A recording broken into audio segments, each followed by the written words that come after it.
Hello, colleagues. Welcome back to a brand new season. And I'm so excited to announce our first guest for this season, like episode 1. I'm so excited because the conversation that we are going to have, it is very much close to my heart. It's something that I struggled a lot with in the past.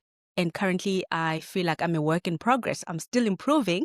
So I would like to welcome an award-winning speaking coach, Speaking Unforgettable coach. Speakers founder. She empowers professionals, certified facilitator. She actually wears many hats. I can literally go on with, she's an advocate of speak with confidence, clarity, and impact. She's a mom. She's a wife. And she's worked in corporate as well. She's Yes. worked, when I say worked in corporate, she's gone through different positions actually, or she's occupied different positions. So I'm quite comfortable to have this conversation with her. So Palesa, welcome. Palesa Dooms, Thank welcome to her. you. Thank you, Khodani. So good to be here. Thank you for having me.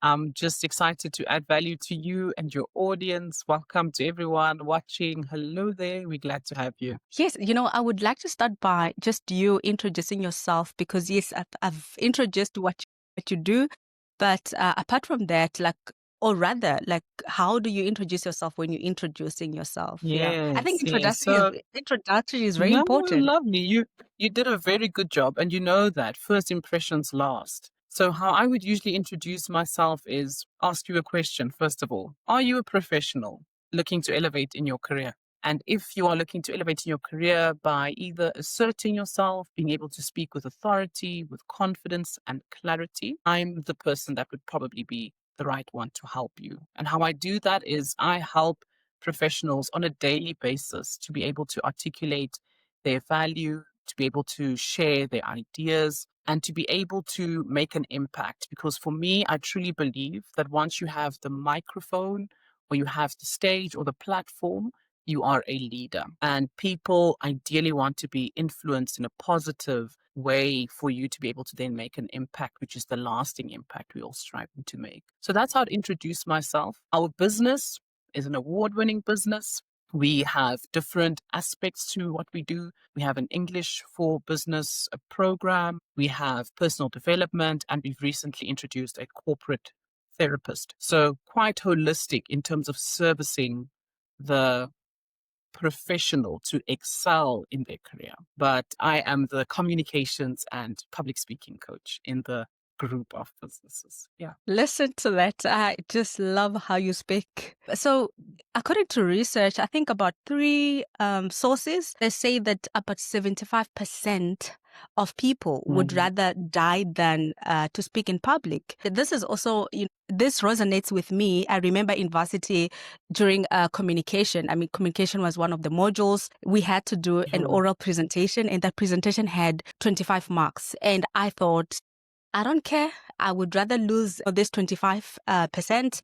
I literally looked to the side and presented, and I'm presenting to my classmates, but I just couldn't. I felt like I would rather die than present in front of people. Where does this come from? Why are we so scared of It's a presenting? beautiful study that I have also been researching and trying to understand. In all honesty, the study was taken in America, which is usually where most of our research gets done. And when we look back at it, it goes back to, I love to use the biblical terms. Think of the time when the lady was put in the middle and she was going to get stoned for being caught in adultery. All the people were standing around her and they were ready to judge her and stone her. So over the years, our brains have associated being the person in the center of attention. You are there to be judged. Back in the day, Mm. they would either stone you to death. Remember, there are many people, if you read the Bible, that have been stoned to death by people choosing and making a judgment over them. When people go to court, you stand there to either be told whether you're guilty or not guilty. Subconsciously, we all have this fear that when I'm standing here,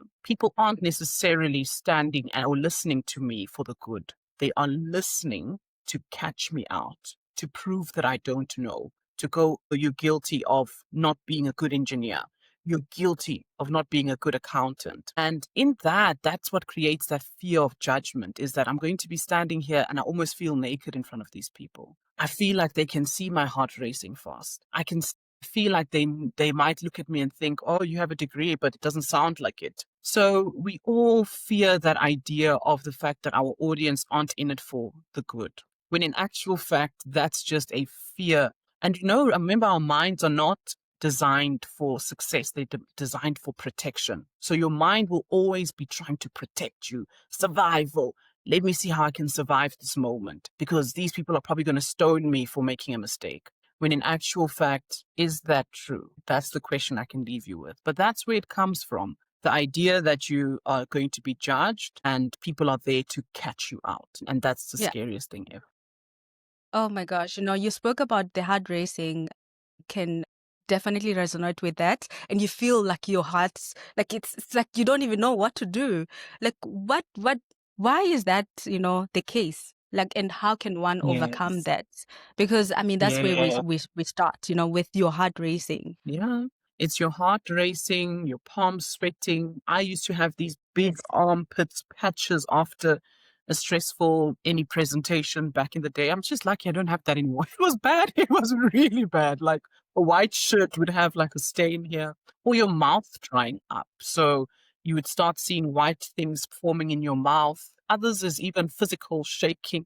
And all of that is your fright or flight reaction. I always ask Mm. people, how would you react the moment a robber comes with a gun? Hands up, you know? Yeah. Whatever your reaction will be in that moment is the reaction that we are getting. The moment, Khodani, you are next, right? It's like, oh my Yeah. God, oh my gosh, I'm going in to get stoned. And then in that moment, it's either you choose when you know that this is Uh-huh. fear or this is adrenaline. And it always happens as well when we think of it as this is a very important moment for me. I'm about to do an interview. I have to get the job. I need to impress them. They need to like me. And it's so fear, anxiety, all of that, not a bad thing. Because think about Mm. how we take things for granted when we just think, ah, it's just another conversation with my friend. Then it's like, are you really going to prepare? Are you really going to make sure you do your best, right? So the fear and the anxiety is not a bad thing. It's just about how you use it in that moment to ensure that you get the most out of it, meaning instead seeing it as adrenaline and instead of Yes. seeing it as this is what's keeping me from doing well. And adrenaline is usually when you think of Usain Bolt, the 100-meter runners, right? We recently had what was happening? There was people running again, right, for, for medals. But in that, Yes. what they do is, right, even a marathon, what they do Yes. is they also get anxious in that moment because it's an important moment for them. They want to win the race. They've been practicing for 9 months for this 10-second run. And when they get there, that adrenaline, it's exactly what they need to push them to excel. And the same with speaking. If you are able to use this adrenaline to be able to help you to excel instead of it being the reason you didn't do well, that's just where that balancing act comes in. One of the things I make my clients do physically, I say to them, the moment your heart starts to race fast, I need you to look at your chest, like physically look at it. Look, patrol, and ask yourself, is my jacket jumping? And if it's not jumping, don't worry. No one can see your anxiety. No one can And see that's it. how it feels. We literally We feel feel like like that. everyone can feel that we are nervous. Like they can feel that we anxious. And yeah, it's not easy. It's not easy to, but I like that practicality that, you can just look Yes, and can they see? Can they see? But apart from that, what can one do to overcome that stage fright or anxiety, just to become more yes. confident when they go speak in public? What can one do? Yes. So there's a lot you can do, but let's take it from where it all begins. It starts from that mindset, having to remind yourself, first of all, that the audience hasn't come there to judge me, to stone me, and to show me that I'm a terrible engineer. That's not what they're there for. And Yeah. how you will know this is think about yourself. When you are invited into a very important meeting, conference, you're going to go to a presentation that a speaker is going to do you wake up that morning in the shower and you're thinking, I can't wait for Khodani to present today because I'm going to show her she doesn't know? I don't I even mean, that, think about that's you. what you like. That's the last thing that's on your mind. So Yeah. why would your audience be coming to your presentation to come and show you that you don't know. When they look at Yeah. their diary and that meeting is there, they're going Oh there my to God. hear Yeah. what you have to say to see what they can contribute. Simple. That is Or so they're going to true. hear what are you going to say that's going to impact them and their deadlines and what they need to do. So it really has nothing to do with you in that moment. For the audience, they're coming for themselves. They're going to empower themselves. And if you can already think of it in that way, it should already alleviate this pressure to impress. What then you ideally want to think about is how can I connect with them? Because they've come to take something home. They've come to do something about what I'm going to say. And then after the mindset, we now need to go to identifying your trigger because we're all different. Some people will tell me, I can't sleep the whole night before presentation because I would have practiced it. And then the moment I lie down, I'm literally just rehearsing and imagining all the bad things. Like, what if I trip? What if the PowerPoint doesn't work? And then they can't sleep. So that means your trigger starts 24 hours before the presentation. For others, it started 2 weeks ago. Already they weren't sleeping for 2 weeks. But identifying your trigger is where you are able to start solving from. And so it means, what am I going to do to ensure that I sleep more calmly, more confidently? First of all, one of the things I always recommend is with the sleep early, read a book. Assure yourself of the fact that I've prepared. If you're going to sleep not prepared, that's also creating the anxiety, right? It's that, oh my goodness, I didn't look at chapter 4. That feeling we used to get in front of before exams. If you didn't look at slide 4, look at slide 4. If you didn't look at slide 4, are we still comfortable there? Start from there. Yes. So I would always suggest to people that go to bed early. Why? Because you're probably going to have to routine yourself to relaxing. And if you find that feeling coming up where you're saying, oh my goodness, I can't remember what slide 4 is about, it's a good opportunity to then look at it. And then you can gain comfort from the idea that, okay, I do know what slide 4 is about. But you would have gone to bed earlier. Then going to bed late and then still stressing about it. And now you don't sleep at all. So go earlier. And then what can you do for yourself in that time? Some people have asked me, how do you manage to fall asleep? I'm like, read a book. Sometimes I listen to motivational talks, listen to something for me, or some people say calm, like don't do that, but it's too much. Motivational talks won't make you work harder. But I listen to something or someone with a calm voice that's talking about something that I enjoy. You can also just make sure your room is a conducive space for you to sleep in, that you like it when you're there, right? From the look and feel and all those things. There are many people that can advise you on that. And then there are people that the trigger is an hour before the presentation. You're at work, all of a sudden it comes up. What you then do is step out, go to the bathroom or go to the parking lot, step out, get some fresh air, have a look at those presentation notes if you need to. In that you feel, okay, great. I've done something to make me feel like that. It's because it's soothing. That's what you're doing. It's not that you don't know your presentation. You're just soothing the anxiety to be like, okay, I actually do know it. For others, the trigger is literally 5 minutes before the meeting. Now they want to go pee. Go do that. While you're in the bathroom, do your intro. Say your intro. Good morning, everyone. Thank you for joining this meeting today. Right? In doing that, you are also warming up your voice. You're also hearing how it sounds and feels. You gain the confidence from knowing that, oh, at least I do know my agenda if it is off by heart. At least I know the purpose of this meeting and I know my intro very well.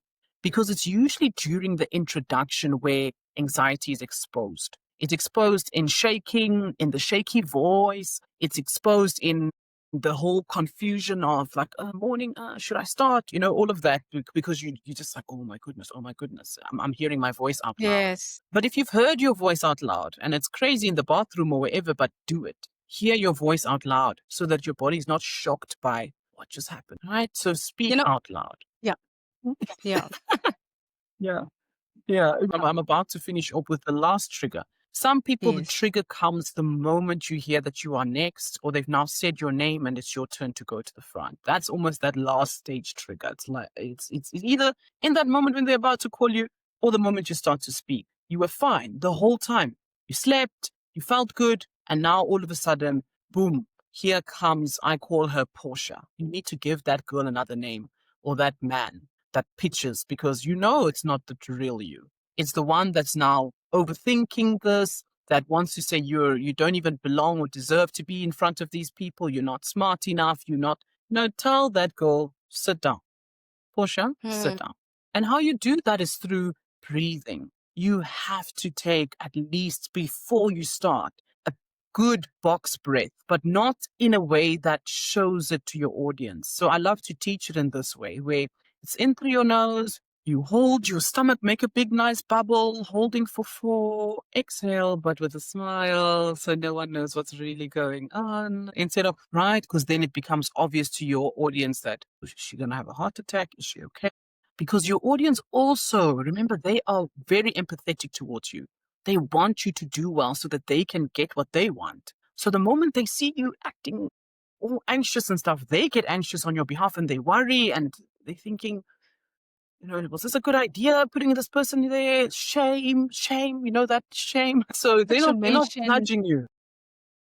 Yes, and I'm glad that you mentioned that 5 minutes before you go on stage, because that's what I also feel. But when I do with the breathe in, breathe out, I Yes. actually overcome that fear. And it's also Yes. like doing it without people even seeing that I'm doing it, like I'm breathing Yeah. in and out. So I can Yeah. definitely relate to that. Yeah. Yes.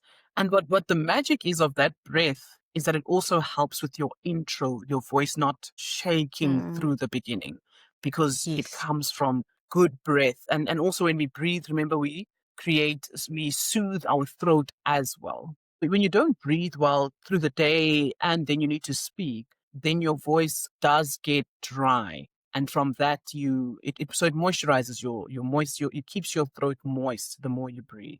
Yeah. So that would Yeah. be what I would recommend just for being able to manage a bit of anxiety. There's so much more, but these would be the practical places is know your trigger, understand what is it that I can do at that time to soothe this feeling, because the feeling is not the truth. It's just fear. And then from there, that last step that you can take just to ensure you show up confidently. Yeah, I like that. I mean, that's very practical, and I'm sure somebody can take something out of that. They can really just look at how presenting is for themselves and really practice to get rid of that anxiety. And I like the fact that Yeah. you also referenced with engineers, because most people that are technical, or rather come from the technical environment, they're very scared of speaking, Yes. in public, or not only in public, in meetings, because, Mm.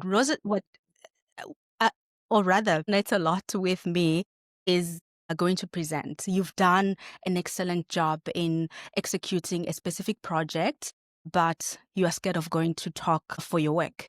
Like, how can Yes. one start to speak for their work? Because I've had a lot of people saying that it doesn't matter. I've worked so hard. The project is up and running, and people should see that this is my work and this is what I've done. But they're not talking to what they have done. Like, where does it have a negative impact in them not Yeah. presenting what they have done? Yes, yeah. So you spoke about me being in corporate, and what I've done in corporate is I was in HR.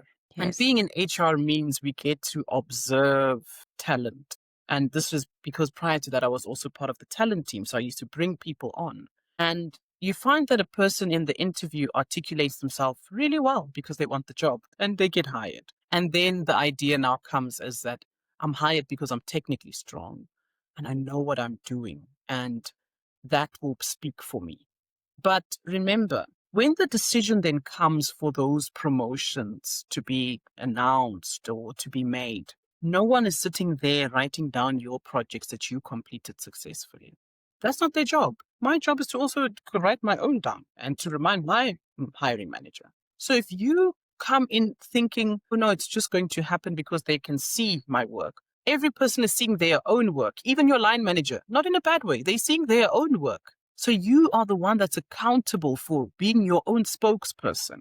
There's no one that's going to be that spokesperson for you. Even with your own line manager, you're the one that needs to remind them that, no, the reason I deserve this increase is because this project went well and that one, and I completed this one before the actual deadline.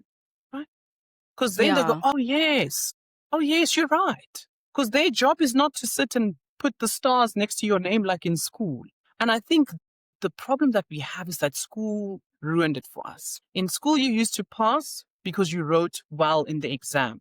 So Yes. now we think that, oh, because I passed the technical project exam, people will just promote me to the next level. And that's not happening because in corporate, we love it when you're on a lower salary. It's beneficial for the organization. It works for our profit and, our cost when it comes to salaries. Great. So we leave sleeping dogs lying. If you're quiet, we assume you're happy. And then you find people being so unhappy, saying, I've been in one role for 15 years. Da, da, da, da.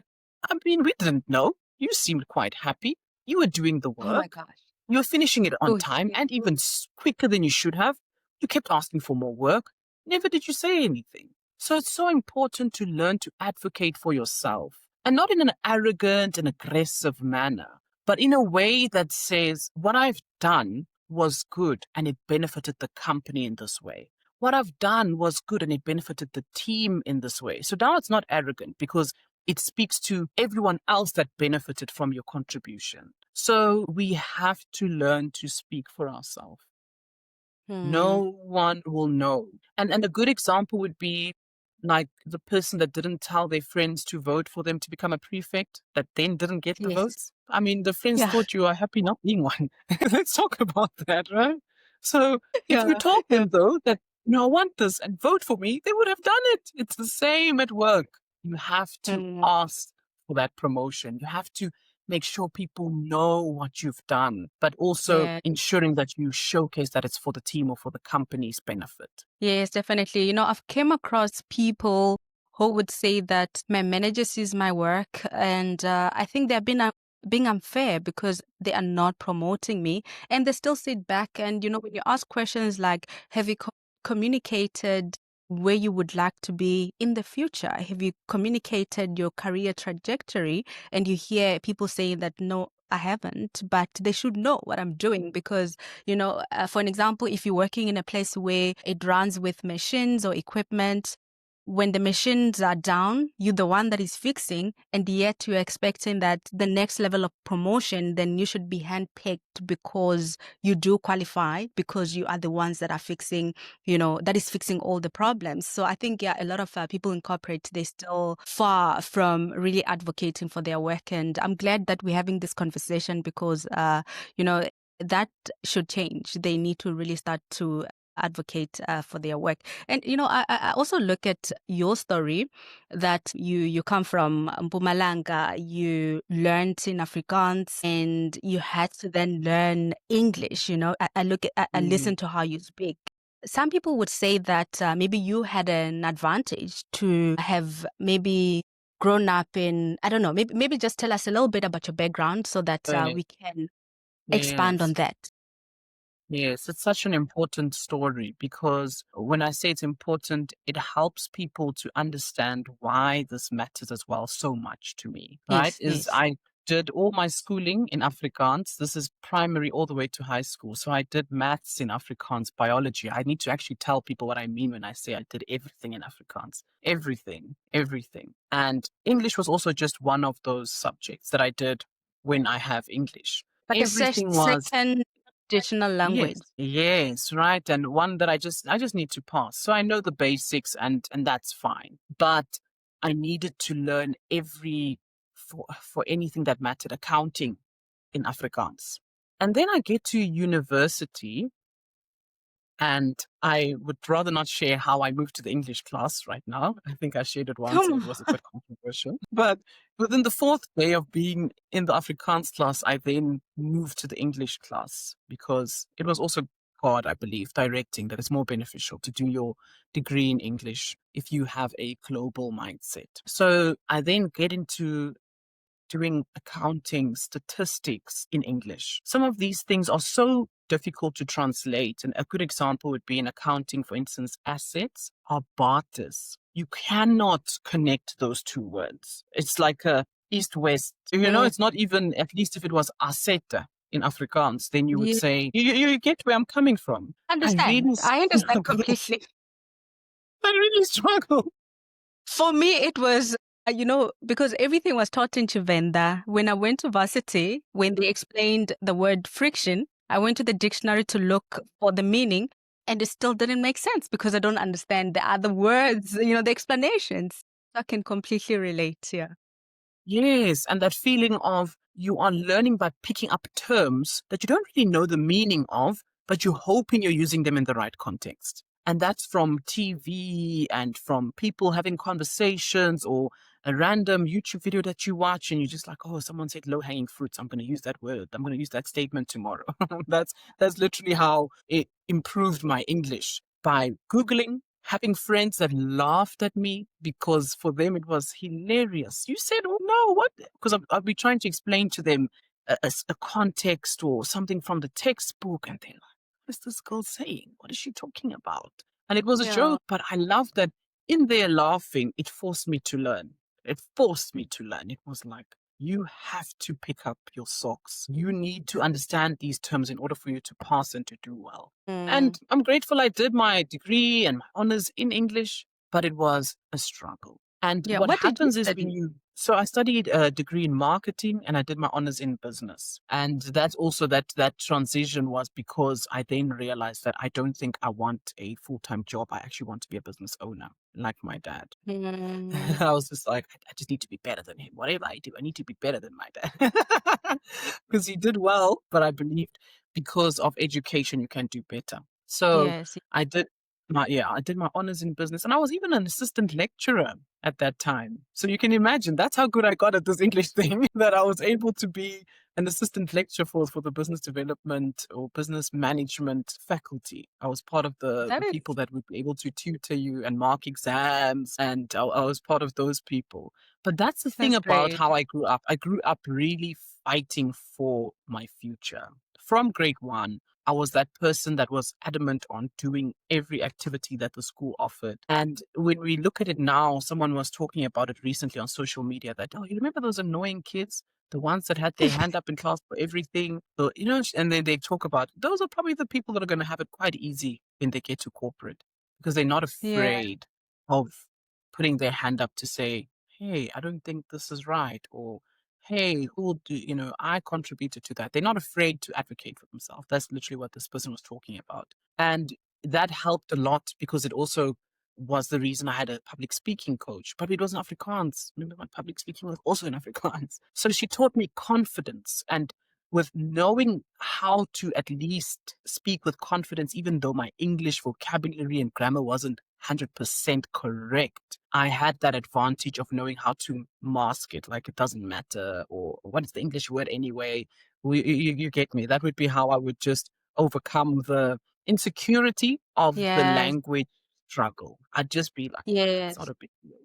It sounds like you And were because, open to feedback and you were yeah, open to learn, which a lot of people are scared of getting feedback and they're scared of mm, making mistakes, more especially in the public spaces. And, when you talk about getting a speaking coach, a lot of people don't also have that advantage, where they could get a speaking coach. I'm speaking like from the primary side. I mean, when you're working, you have to invest in that. And I'm saying this because this is something that I also did, to invest in mm, learning to present better. But when you're in primary, I'm looking at somebody that's coming from a disadvantaged background, like a primary that does not have any resources. Where could they, start learning in terms of taking feedback, putting their development forward? And understanding yeah, that you need to speak with confidence, and also that they are yeah. building, from primary to university to corporate or running a business. Yeah, can we also touch on that?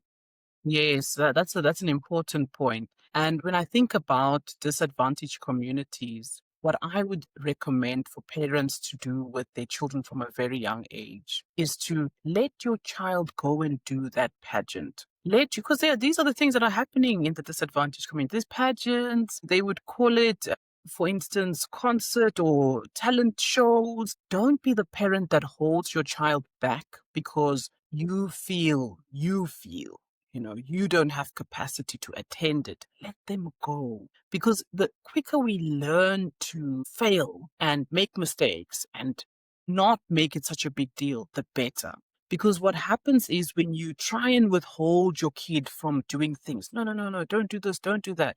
The day they get to the big bad world outside, they're so insecure because of lack of exposure. Everything my mom said no. This I need, my mom said no. My mom said no. Even free things, mom said no. And now I am in varsity and we are expected to present a group presentation. And I'm thinking, oh my goodness. Dude, and it counts 50% of your course mark. You've never stood in front of people. So it starts there with not seeing those rooms as, oh, this we're going to go there to go laugh at other kids, because that's what some people think of it as. And I say this because that was part of the things you had to go through as a child, is people would come to some of these events to laugh. I remember people coming to the idols competition that we had, and they laughed at me because I sang a male song. Because, oh, because you have a man's voice. Ah, ha, ha, ha, ha. Oh, did you hear her? You know, she was singing Andrisho Iglesias. You know that he's a man. And for them, it was a joke. But for me, that's where I got to become more confident. That's where I got exposure to, oh, this is what it feels like to sing with a backtrack. Now, when someone Mm, tells me about those things, I'm not feeling like, oh, I've got nothing to contribute. I cannot say anything. And even those competitions, they were free to enter. Do you see that is so what I true. That is so is? true. We So, don't see those things as an advantage of, opportunities that can lend us to develop confidence or to develop, yes, ourselves. We always yes, look at them as, I don't think I would want to be part of this. And I'm glad that you mentioned that, because there's so yes, many things happening in the community. And I remember growing up, I used to dance. Literally, we would go yes, to different weddings and would be dancing. So for me to stand in front of people can happen naturally, but the speaking. yes, And I used to say that yes. I would rather speak than dancing. And unfortunately, in corporate, I have to speak. So I had to learn. And one of the Yes, biggest things that I struggled with, as I mentioned, that everything in my hometown was taught, or rather my primary or in high school was taught in Chivenda and gets translated to English.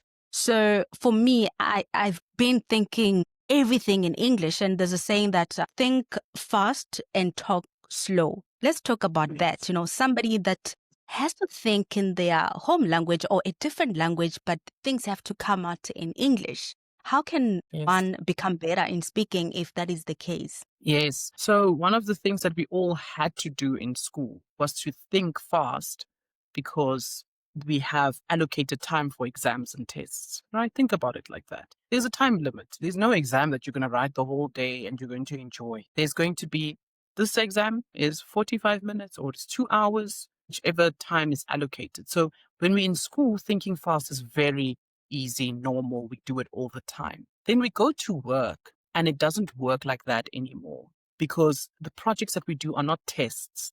They are literally just timeline and deadline focused, but I can double check myself. Someone else needs to review. There's all sorts of processes to ensure that what we are doing is correct. But losing that skill usually happens when people don't actively look for places where they can get challenged to think. So playing games like 30 seconds, amazing for the ability to think fast. So do that with your friends often on weekends, instead of just, let's talk about someone's shoes and why that shoe didn't fit. Right? I'm No, just what I saying these love, because these, yeah, what I really love about all your examples, they are very practical, things that we are doing yeah, on a day-to-day basis. It's not something that is not reachable or accessible. yeah, So I'm really, really happy about this conversation that I'm sure this is coming also from your trainings, yeah, like the true. It's tools from and my resources training that you and give to people. wanting to help people to remember how to think fast, right? Let's play 30 Yes. seconds again. A Yeah. game that I love to play with myself is when someone mentions a word, how many synonyms can I think of the same word? Mm, If you say the word business, what other words do I know? Firm, association, institution, organization, right? Do you see that, right? And that mm. shows that, okay, there's depth in this, in the knowledge of this. Every time someone says a word you've never heard, don't just say, what is tumulus, and go on. Search it. I do that. It's a must, because tomorrow I can use that word. In a meeting, a colleague mentions a word you've never heard before. Instead of nodding politely, Google for your own ability to be able to then add that to your vocabulary. But it's all about creating those opportunities for you to think fast so that it becomes like driving. Driving Mhm. initially, you struggle with it a bit and you still have to look at your gears and your handles. At some point, it becomes natural. And that's exactly what it is. You want your brain to be able to think fast. In TV presenting training, that is also where that skill I picked it up again, was the ability to be live. It must flow, especially when you're interviewing people like what you are doing now. You Yes. would be interviewing someone, you cannot predict their response. You don't know what they're going to say. You need to listen well. So, as much as the theory has been developed as think fast and speak slow, what I added to the theory is listen well, think fast, and then speak slow. Because if you're not listening well, what are you going to think about? There's nothing to Hmm. think about. But when you're listening well, that's when your brain sends triggers and it goes off in all sorts of directions. It either sees you in that moment, it reminds you of something similar, it creates a certain feeling, but there's something that's happening every time someone else is speaking. And then in that Yes. moment, you start to associate and package your message based on what they've said, right? So from what they've just said, I think this would be a good question to ask next, or this would be a good follow up from what they've said to add to what they've said. And then from there, once you've decided what you want to say, the important thing is to stick to the one thought. Our problem is we self-doubt. This thought doesn't feel enough. This thought doesn't, this question might not be good enough. And then we go, so I wanted to ask you, maybe that's not a good idea. So what I want to add, just stick it through with that one thing and speak slowly so that you can hear yourself. Because have you been in a presentation, Khodani, where you spoke and you don't know what you're saying? No, definitely. It's really so relatable. And, when you're talking about listening and also being able to ask the right questions as well, I relate this with being an extrovert and introverted, personality. You get to a place where when you're an extrovert, we've been talking about being confident, and you get to a new Mm, environment, speaking very confident, but you become a loudmouth where promotions are just passing you because although you're speaking, but nobody ends up not listening to what you're saying, or nobody end up not trusting you. How can one have a balance, and this is between the mm, extroverted people where they are scared of asking questions, when you talk about the self-doubt, where in a meeting, you're like, mm, should I ask this question? I don't want to say the wrong thing. How can mm, one balance that, between an extrovert mm. and, like the extroverted people? This is one question. How can Yeah, we become calmer and not yes, shoot, ask or comment on everything? And then from the yeah. introverted people, how can they ask questions when they are doubting that they would come out right? Yes. I think the first place that we need to go to is the fact that just because someone is an introvert does not mean that they're not confident. And it doesn't mean that they actually have self-doubt, right? That's very, very, very, very, very, very important.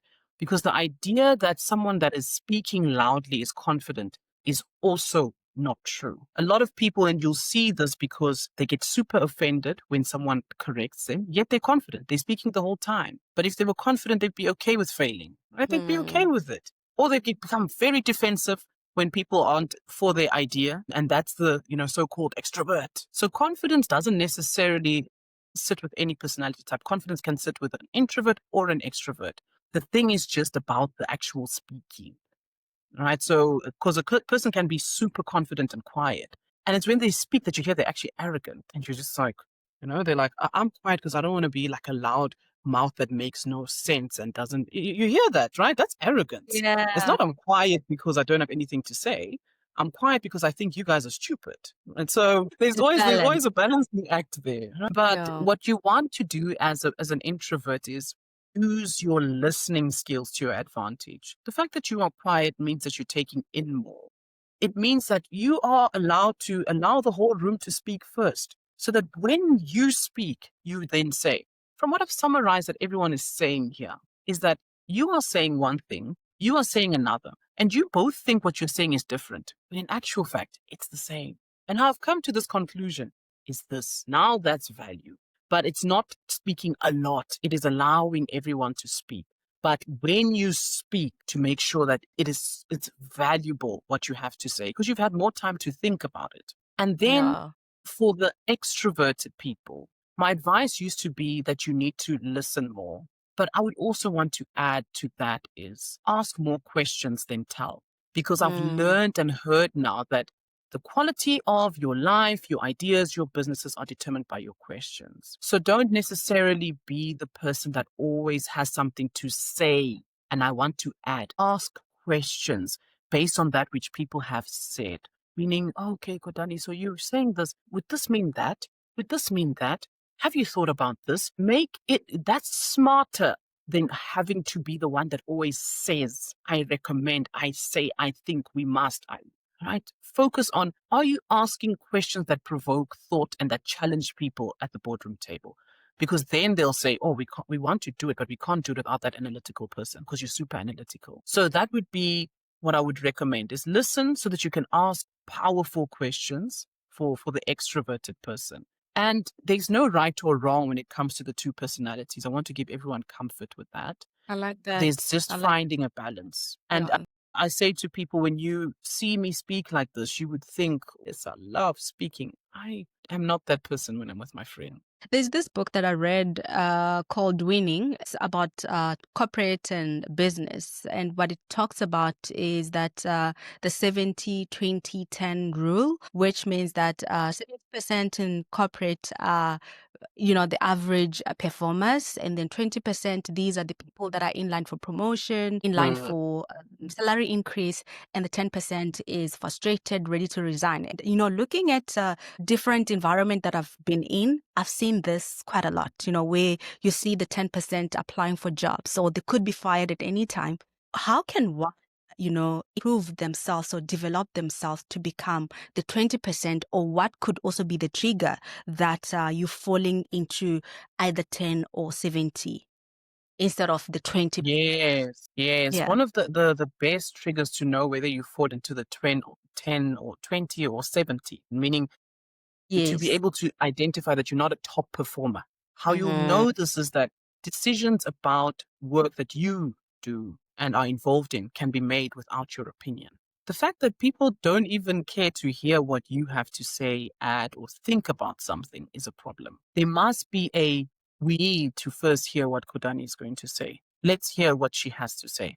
If your Mm. opinions don't matter, then it means you're a doer. We'll tell her what to do. And we know she's not going to say anything about the fact that, no, this doesn't make sense. She's not even going to add that, no, it can't be done in 2 weeks. She'll just accept it. And if she has to work for 24 hours nonstop for 5 days, she'll do it. Yeah. That's a bad thing. That means you have no boundaries. That means you have no influence, right? And that's how you'll see it. And then when you sit in that 20% bracket, you are the exact opposite. You're the person that we want to do this in this division. We have to ask her. Because why? This person is usually quite opinionated and an expert and strong when it comes to their opinions that they can add to this aspect. So that's Mm. how you'll see that. And then when it comes, I want to talk a little bit about that 10% that's frustrated and wants to leave. There are many reasons for that. And we cannot always blame that towards the speaking, contributing, or even influence. Sometimes it's just really organizational culture that plays a role. It can be even personal, right? That maybe I don't see myself a fit for engineering. I want to become a marketer, right? Those are things that, what can the organization really do? All they can do is hear if you say something. And usually frustration, well, let's be honest, frustration comes from not having voiced your truths or Yeah. having voiced them, but not voiced them in a diplomatic way. And now you're sitting with consequences of the things that you said. You spoke badly about someone. You constantly negative. You constantly nagging. And that's speaking, but is it speaking in a productive manner? Because there's also that where people are sitting there and they're thinking, oh, from what I've done and what I've said, I need to leave. Mm. No one's on my side anymore. Can So one yes, change? Like move from yeah, the 10% and go to the 20? Like what can one do, to become yeah. into the 20% of the people Yes, that are you can determined as high? 100% change. You can change. And it first starts with you giving yourself that permission to say, I am going to show up differently from tomorrow. From small things like the way I'm going to dress. I'm going to show up like I mean business. I'm going to show up for my future self. I'm going to show up like I would show up in my next job. New page, new month, I'm showing up like a new employee that's here to impress. I'm going to go into meetings and I'm going to contribute. And they're going to be so surprised as to why I'm contributing and not contributing by just raising the issues, but I'm raising an issue with a solve. A And that's solution. important. And then when I do something, I'm going to ask people for their opinion. So I'm going to show them that I'm open to feedback. And when someone tells me something wasn't done well, I'm going to say, thank you for that. Oh, I didn't think about that. No, but what I mean is, I'm not going to be defensive. I'm going to be Yeah. open to hearing what other people have to say. And then also, I'm going to get advocates for myself in the business. I'm going to tell someone that, you know what, I'm on a journey to really work on improving this work environment for myself. Please watch me. Tell me if I'm doing well. Tell me if you see me slacking again. Having someone that you know is observing you and can give you that silent side feedback is so beneficial. We have to create those allies for ourselves in the workplace. Your allies become the people that mention your name in the rooms where you're not in. They're the ones that are going to say, but haven't you seen, Palesa's changed so much in the past 3 months. She's really contributing in a significant way. So that's what Yeah. I would say. It's definitely possible to change. We can all Yeah. choose to change who we are tomorrow. It's just Yeah. that we're afraid. Rebranding. And I really love that so much because a lot of people feel like it is too late for me to rebrand. What would my colleague look at me? They would think that I've changed. I'm now different. They might sabotage me as well because some people are scared of that as well. And one thing that I also look at is when you are given feedback by your manager, for an example, don't try to defend it. Ask Mm, how you can improve. What can, yes. help you to improve from that feedback that you've been given.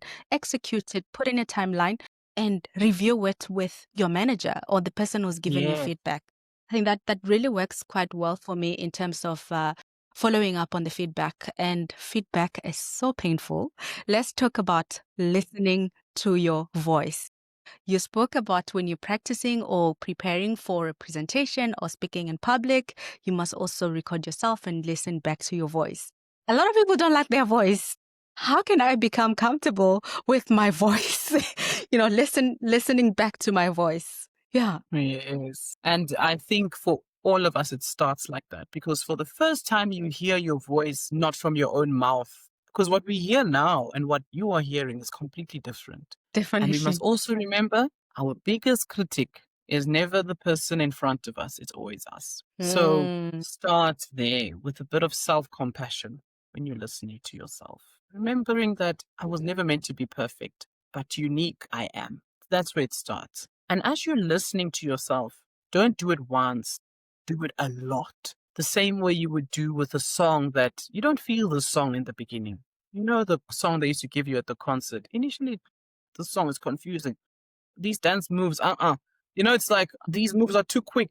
There's Yeah. always something wrong with something for the first time when you see it or do it. And then by the time you get the moves and you now understand the moves, you get over the idea of judging the moves. And that's what happens. You get over the idea of this whole my voice doesn't sound a certain way. And you start listening to the content that you are sharing. And you start listening to how clear is the message instead of, do I like the sound of my voice? The one thing I love to say is that your uniqueness is found in your voice. So you might as well start liking it because Mm. people will be able to identify you by it. When we hear a track with Nelson Mandela's voice, no one goes, oh, who's that? It's Nelson Mandela. We know it's Nelson Mandela. And that's the same thing you create for yourself when you just get over the idea of the sound of your voice. Oh, this is me. And when people hear this, they'll know this is me and no one else. So self-compassion, really, you're not perfect. Listen to it until you're tired of it, until it doesn't matter anymore. Yeah, you spoke about your uniqueness. How can one Mm, start to, or rather, where can one start to identify their uniqueness? Because I believe this is mm, where your story matters the most. People get more mm, interested to hear more about you when they mm. see that uniqueness from other people. Where can one start to identify Yes, that? yes. So you're identifying your uniqueness starts with let's go on the journey of watching our own story from where it began. Yeah, Your story can never be like your siblings, even if you guys all went to the same school. And you know why? Because maybe your sibling is experiencing it from I'm a firstborn, you are experiencing it from a secondborn, and the other one is from a thirdborn. There's a beautiful theory around kids may grow up in the same home, but they'll never have had or experienced the same parents or same anything. You know where you've heard this before. I've got five siblings, and our Yeah. experiences are completely different. Yeah. Completely Yeah. different, and it's really interesting. Yeah. Yes. And then taking an appreciation for your own journey because it's so unique. In that, you start to see, oh, what makes me different, what makes me special, what makes me unique is that I was able to overcome this. I'm a person that actually finds this easy while other people struggle with that. Those are things that make you unique. And when it comes to uniqueness, it's not just about strengths and weaknesses because we love to categorize things. It's either black or white. Some things are just what they are. They're not good or bad, but they're different. Because we don't always have to say, because I'm an introvert, it's bad. Or because no, it's not bad. It's uniquely you. And that's what makes you different. That's how you add value.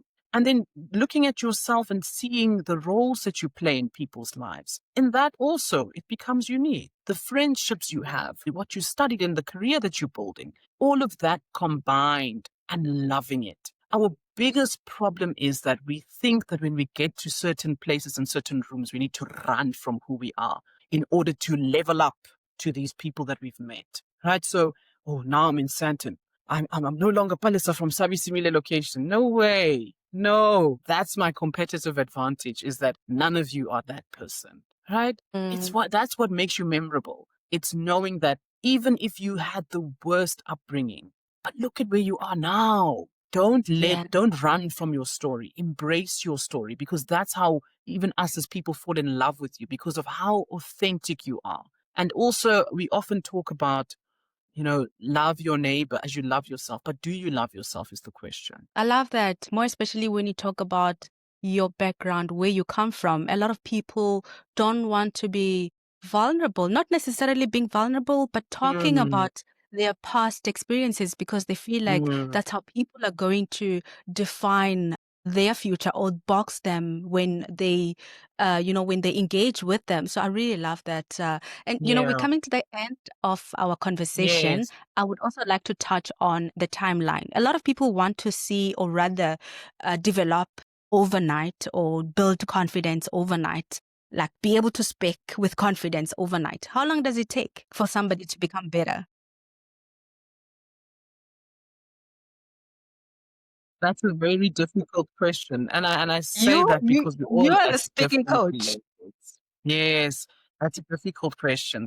And it's because we're all at different levels. One person is Khodani that used to dance and she's more comfortable than a person that has never spoken, never done anything in front of people, or even experienced a trauma that's created this extreme fear.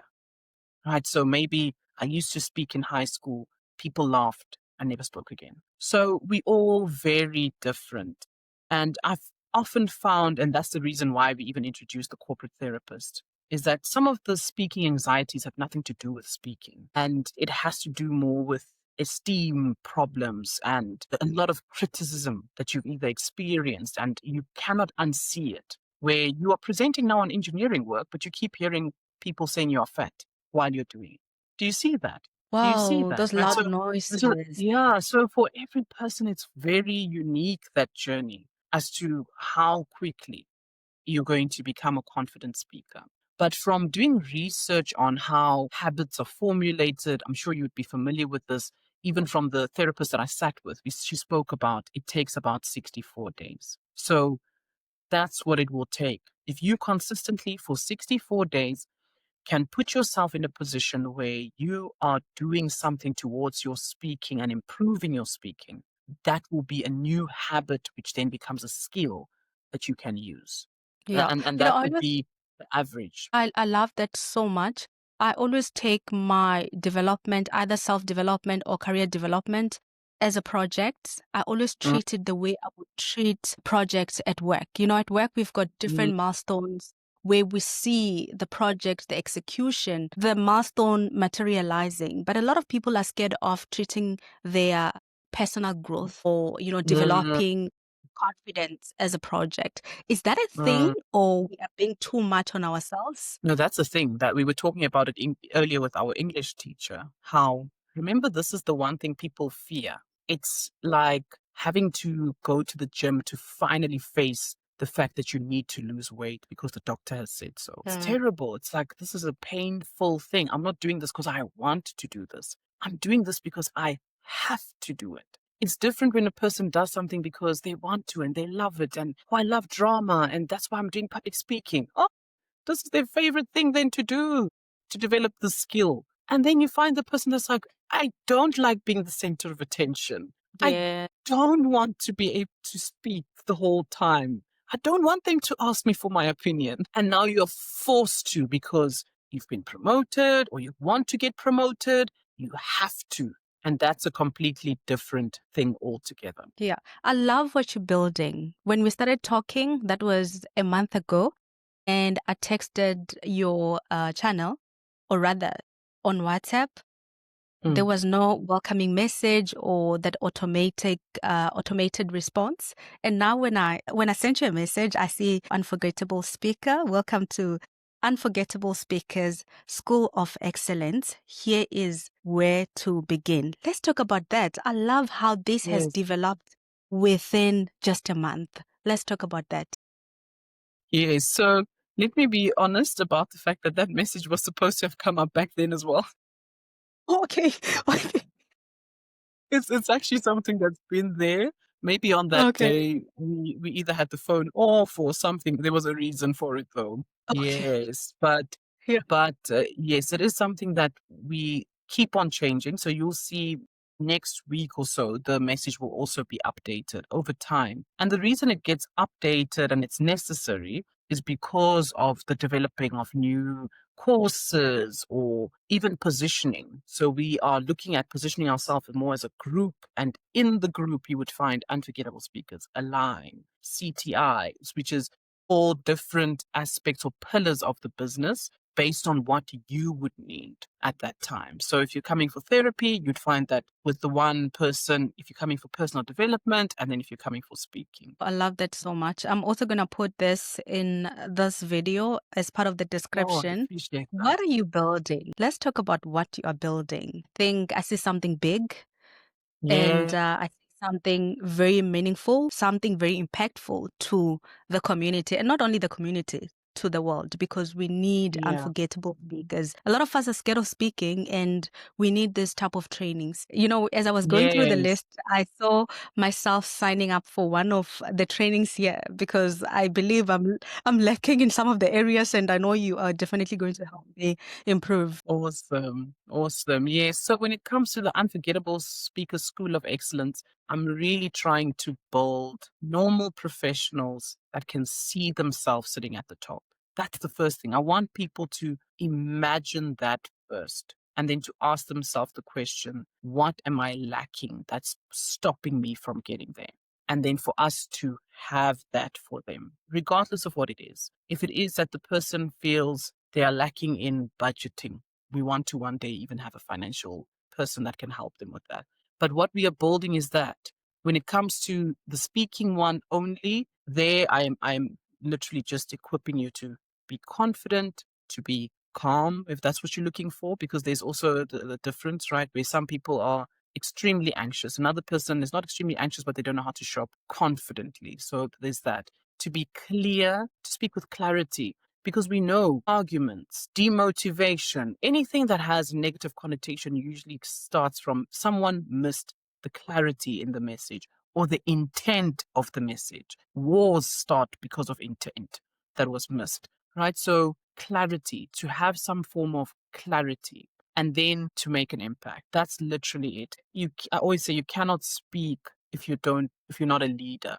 But people often think leading means I already manage a team. I already. No. Leading means in the place that I am, I take ownership for this. I take in ownership for my house. I take ownership for my community. Take ownership for my church that I go to. I belong to this and I want to contribute. And the easiest way to contribute, and as I say, it's the easiest, is to speak, to share your opinions, to share your ideas, to alleviate people off of things that they don't know that you know. So that's what we are trying to build from our Yeah, and side. who's your audience or who are your clients? So my audience is anywhere from the person that has a qualification and saying, I want to either get a job or start a business, working your way up all the way to executives. So we also train CEOs, and those programs would be for people that are doing speaking in media, speaking on panels. They need to be able to network in environments where they've been sent to represent the business. So those programs also exist in a different format. And then we also work with corporates. So corporates there, we mostly get invited to do workshops. So either 1 day workshops or 2 days. And that would be from there, they then decide, okay, we need this group of people to do a course, like an 8-week course or something at a longer time frame. Yeah, it's any person that has and is building a career or a business. It's great.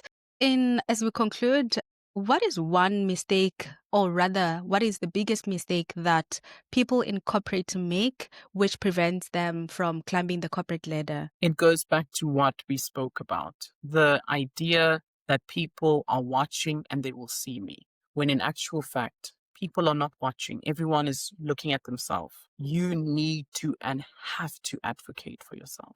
That's it. It's literally just the idea that people are watching. They're not. That is so beautiful. Is there anything that you would like to add before we conclude? I think the only thing I'd love to add is I think it's time for people to think like this, that it's time for me to bet on myself and to stop Yeah. waiting for someone else to identify me. Not all of us are going to be searched and found. We need to start seeing ourselves as the person that's right for the job, the person that's right for the opportunity, the person that's right for the presentation, because you will feel like you were sitting on the bench of life when you get to the end of it and there is no redo button. So rather do your best now. Show up your best every single day. Well, that's why I'm a big advocate for, taking the lead in your development, because a lot Yes. of people wait for somebody to come and say, "Hey, would you like to develop in this? Would you like to develop in that?" I mean, I've worked for a company that has a lot of development programs, and a lot of people looked at it as this is a distraction from me focusing on my work. They just want to take me away from it. And I'm like, this is actually great because you're learning the soft skills that you will use as you climb the corporate ladder or in any way in the world. So I really love that so much. Yeah. Not get nervous. So, Palesa, thank you so much for honoring my invite. It was really a great conversation that we had. I see a lot of people that I work with or rather people anyway in corporate and in business who can gain from your program and also from this conversation. So I look forward to engaging with you in the future. As I said, I'm definitely going to sign up to one of the programs that is going to help me with improving, the gaps that I have in some areas. I'm not going to mention here, but you will know when I sign up. Yeah, so thank you so Awesome. much. Awesome. Thanks, Khodani. Thanks to everyone that joined. Can't wait to see your unforgettable speakers. Yes, Be definitely. unforgettable. I like that so much. So, colleagues, thank you so much for tuning in. If you have any questions for Palesa, please do not hesitate to write in the chat box. If you would like to sign up for the programs, we have put the list in the description box for all the programs. I'm sure you are going to find one program that is talking to you, and I know you are going to get helped. You are going to improve. I mean, listen to how she speaks. That says it all. Like, with no doubt, this is something that I can also sign up for because of, looking at Palesa, the coach herself, that I can get something out of it. So thank you so much. Bye bye. Thank you, Khodani. Keep